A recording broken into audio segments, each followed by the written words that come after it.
माझी पोर आली वाटतं. अगं आई कुठे होतीस? किती आवाज दिले? बाय मागच्या घरात काम करत होतो. याय त्रास नाही ना झाला?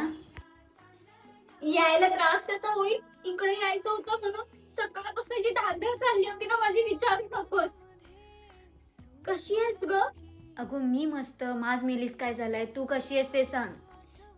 मी पण मस्त आहे. कसली कमी नाहीये ग तिकडे. खूप काळजी करतात माझी. पण तुझी आणि पप्पाची खूप आठवण येते. एवढ्या मोठ्या घरात लग्न लावून तर दिलंच खरं. सर्व चांगलंय.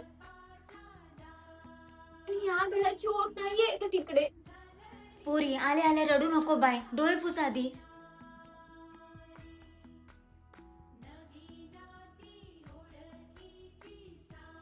अगं आली ना तर भरून आलं पूर्ण. आलीस ना आता हातपाय धुजा आधी. हो. ऐक जाय, सर्व मी आवरते, तू आराम कर जा. बाय 2 दिवस आल्यास तर आराम कर. तू पण तिकडे काम करत असशील. नाही गाई, तिकडे माणसं आहेत काम करायला, मला जास्त काम करावं नाही लागत. सारखं तुझं डोक्यात येत राहतं ग, तू एकटी सर्व एवढं कसं करत असशील. आता मी आले तर मला मदत करून दे ना.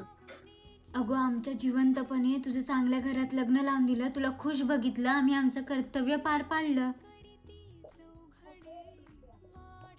आई, तसं मी तुला रोज कॉल करतच असते, पण तुला कधी माझी गरज असेल ना तर तू बिंदास कॉलवर सांगत जा. मी ह्यांना पण सांगून ठेवलंय, आईला गरज असेल ना तर तेव्हा मी जात जाईन घरी.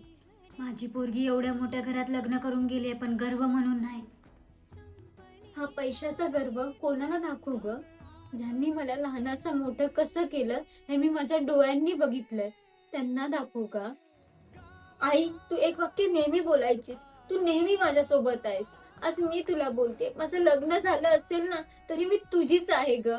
तू फक्त आवाज दे, तुला गरज असेल तेव्हा मी तुझ्या पाशी असेल.